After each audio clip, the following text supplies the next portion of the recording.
Hey, what's up, guys? So I wanted to do a video because, these boats are pretty damn awesome. And, I see people asking all the time about radars. I see people asking about, how do they ride in rough water? How do, what do you do for this? What do you do for that? Has anybody had this issue? I have had some issues, and I'm going to kind of talk through them. Nothing major. But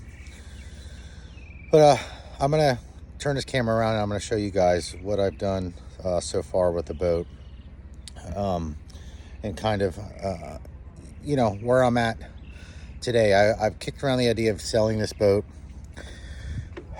and I don't think that I'm going to get the money out of it that I've got into it. So I'm probably going to keep it. However, I don't know. But the boat is a nice boat. It's a nice riding boat. There was some concerns about it being a rough riding boat, and I didn't think it was a very rough riding boat. I thought it was I feel like it's a pretty normal riding boat, just like any other bay boat, if you would. I had it in 2 to 3 yesterday, and in the back of the boat it wasn't too bad. In the front of the boat it was a little rough, but it would be rough in any bay boat. But I'm going to go ahead and turn the camera around now so you guys can kind of see, and I'm going to kind of talk through some of these things from top level, from up here on the dock. You can see here I'm on the dock. There's all kinds of shit. I'm here in the Keys right now. But anyhow, from top level, I'm gonna talk about and kind of give you guys a view of what I've done, and we'll go from there. All right, so this is from the top down. I thought that I was live, but I wasn't. That's okay. So the first thing that I did was I got the Seadek. Now, do I like the Seadek? I do. Would I get it again? I'm not so sure. I feel like it was expensive. I feel like it's kind of hard to keep, and you guys can see now that I've caught some fish in this boat. I've got blood stains. Now, I am in the Keys, and I am going to clean the boat tomorrow. So I didn't go too overboard with cleaning it, but the Seadek is nice on your feet. It looks nice. I don't have it on this hatch here because they had to replace it, do warranty work on the hatch. So I do like the Seadek, and if I were to do it again, I might get a different color, something that is a little bit different. So moving on, I did add that power pole, which I think is pretty cool. It works pretty good. I wish that I had two, because a lot of times it'll push it'll go down in the dirt and it'll hold, but it'll swing the front of the boat around either way, depending on the tide, and that's all right. These rod holders, so that was kind of one of the concerns I had with this boat, is that the lack of storage for rods. Now you guys might say, well, you've got rod storage here. Now I live in Daytona and I fish out of Ponce, and in South Florida, so our poles are a little bit bigger, a little bit longer, a little bit different from kind of the stuff that you guys may use in the bayou, because I know a majority of you guys are from Louisiana. So what we had to do was I had a guy come and put holes in the T-top. Now, I wasn't a big fan of this, but he assured me that he was going to singe it and it would be fine. And I mean, so far so good. I haven't really had any issues with it. But so basically he said that he used a weight, one of those lead weights that the plumbers use to drop I don't know. And I've got 3. So, I mean, that's kind of neat. But anyway, back to the rod holders. My marine guy put one on both sides, port and starboard side. They do good, right? But here over the weekend in the Keys, I bought one of those deep drop reels, and I kind of felt like this was not a very good application for storing those rods or using those rods. So I'm gonna have to come up with another idea. Not real pleased with that. So that's kind of where I'm in this dilemma. Do I stop, cut my losses and sell it and buy an offshore boat, or do I continue having the best of both worlds and just pick my days. So that's where I'm at. Power pole, very awesome. Jack plate, very awesome. We've been here in the Keys, and honestly, we don't know this water, but we haven't run aground, haven't had any problems. And if you must know, we're getting about 6 miles to the gallon per Yamaha's smart, smart center, which is really awesome. So we ran shit all over the place. I went 25 miles out yesterday. Came in, and it was rough. We did get beat on a little bit, but it's all right. So here is the Garmin weather radio, or SiriusXM. Yeah, it's a Sirius puck or a Garmin puck, but it is for the SiriusXM radio. I'm still learning how to use that weather overlay along with the Garmin radar, and I got this radar for collision avoidance at night. However, I don't trust that alone. I really need to get a light bar or something across the top, because I'm blind as a bat. So I'm going to go down and I'm going to show you what we did at the helm. But I'm going to keep talking here.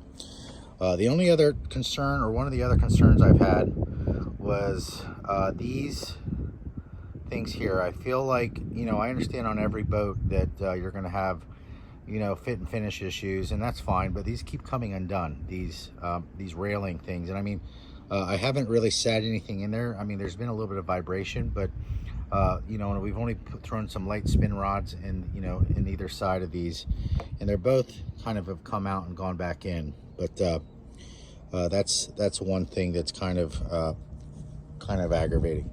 All right, I'm gonna pause the video for a second, and I'm gonna start back once we get down in the boat.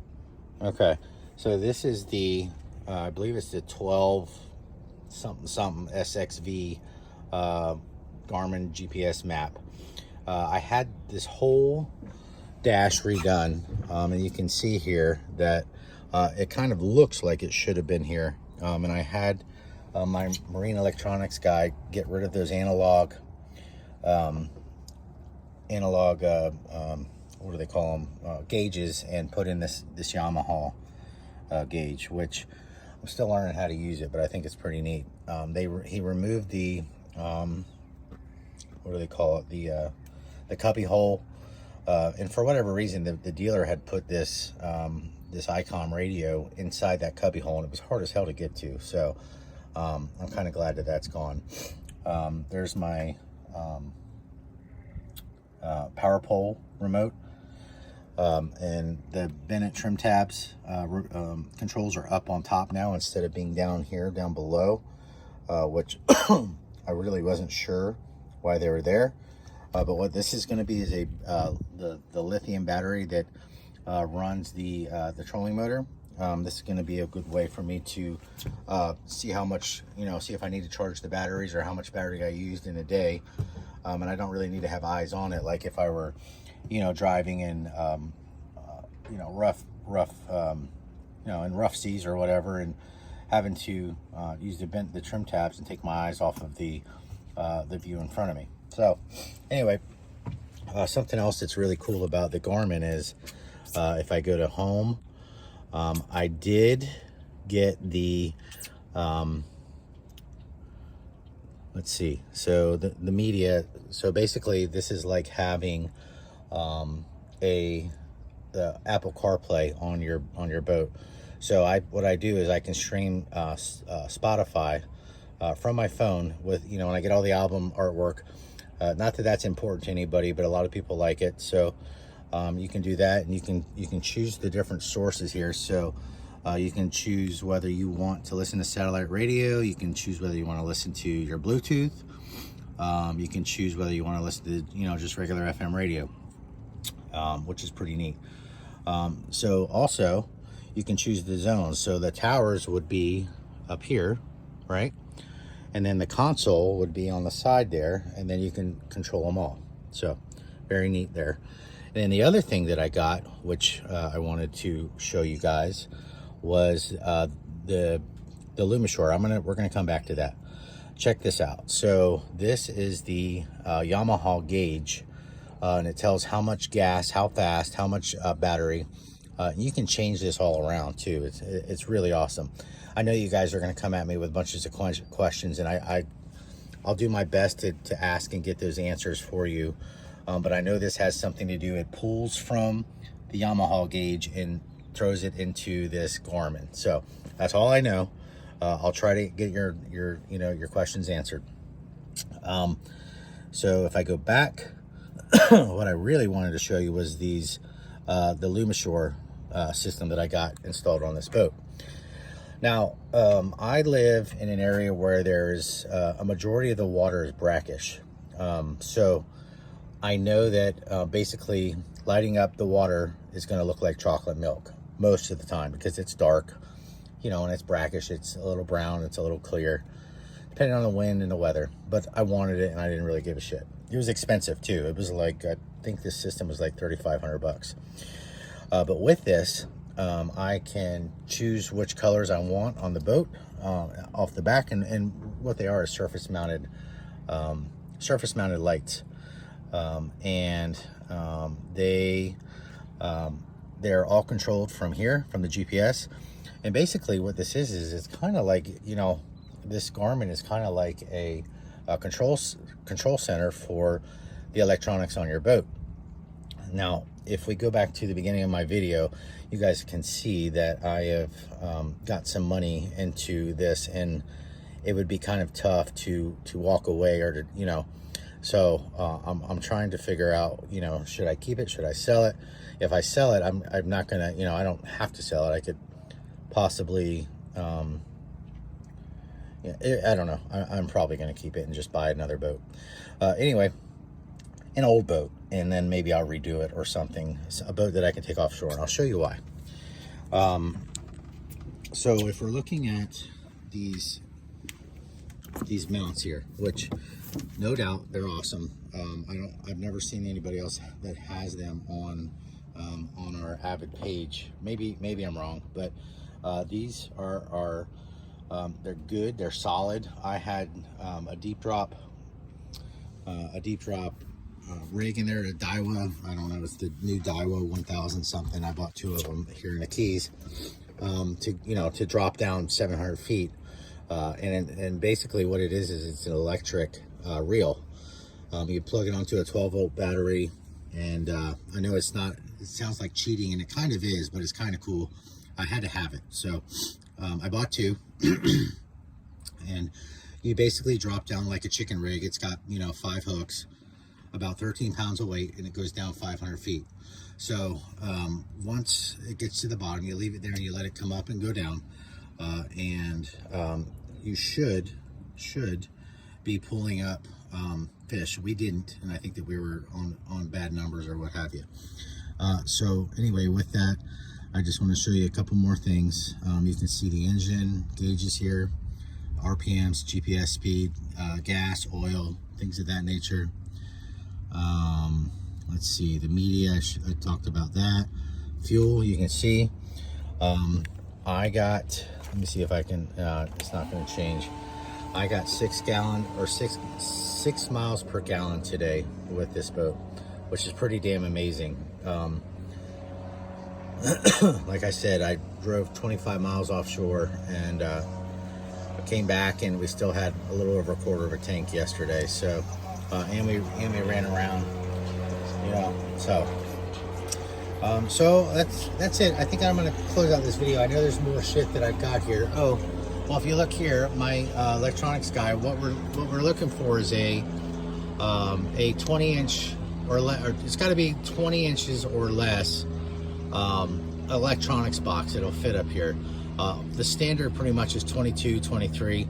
I've looked all over online and I can't find them anywhere, but I really want one. But anyhow, this is starboard that he put here as backing, and also, there's no wires visible, there's nothing like that. So he's top of the line, and he's here in Daytona. But my radar is up here. I'm still learning how to use that. I'll do another video once I figure that out, and show how the overlay works on the screen. But I don't know if you guys have got this GPS, but what I did, just so you guys are clear, is my guy built this off of starboard. I guess he shined it up, or maybe it's acrylic, I'm not sure. And he cut the holes and he just put it right over top. And if you look here, it looks like it's supposed to be there. It looks like it's OEM from the factory, from Avid. So hopefully maybe Avid can start equipping these boats with these bigger screens. So yep, that's it. Thanks for watching.